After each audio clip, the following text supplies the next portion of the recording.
transition from public housing Section 8. So I decided to do a part 2 just to give y'all an extra support for those who really trying to transition from Section 8 housing.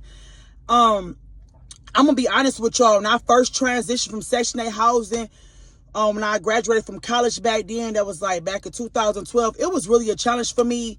Especially when you gotta get used to paying real rent, because it's not like living in public housing. You have to keep your job. So I can remember when I got my first offer out of college. And by the way, I work in the medical field, for those who curious. Got my degree in medical. I work in the medical field. So when I first graduated and transitioned out of college and got my first offer, one of the hardest things was like when you got that comfortability from living in Section 8 or low income housing or projects for, several years, knowing that if you lose your job, the rent can go to zero. One of the hardest things for me was giving up that comfortability, but I know I had to because I got that offer out of college and my rent was going to go up to market rent anyway. And that was the whole purpose of me going to school, to give me and my son a better life.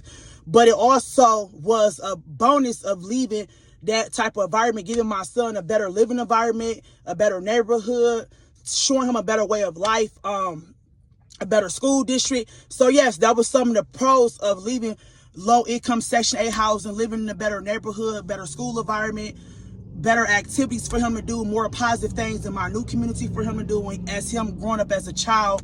Another thing was, for me personally, some of the pros was helping me transition to a woman, making me, holding me accountable to keep my job, making me accountable, making me, I just couldn't just walk off from my job because I didn't like what the boss said or what a manager said. It just really, like my first job out of college, it just made me like, okay, I got to learn how to humble myself, take direction from others. It really taught me how to really be on my grown woman, to take constructive criticisms, grow in my career.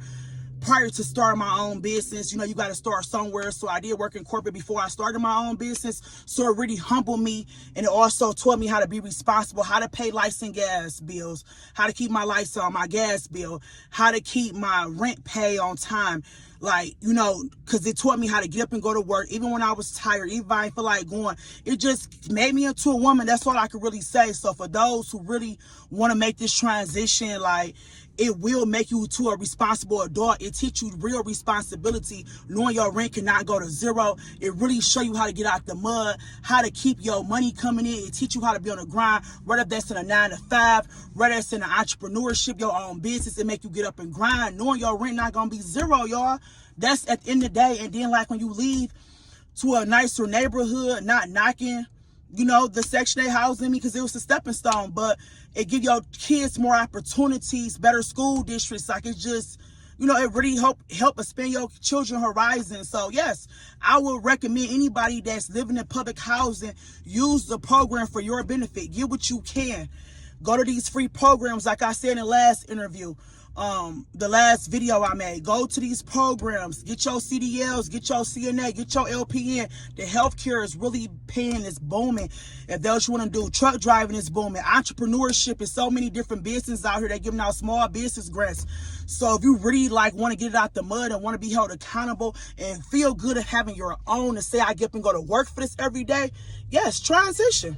I know it's scary letting those government assistance go. Like I told y'all, knowing your rent gonna be zero, letting your food stamps go, letting your Medicaid go, paying for everything out of pocket. But y'all, it feels so good just saying, I did this. I do this every day. It feels so good being able to say that. I do this. I get up for me and my family. It feels so good to get up and be able to say that every day. So for those who really want to do it, man, do it. Believe in yourself. Because once you leave, ain't no going back. Ain't no going back. You got to keep your job. You got to keep your business. It's really hold you accountable. Like I told y'all, it really treat y'all it taught me how to be a responsible adult. It taught me how to be about my bed. It taught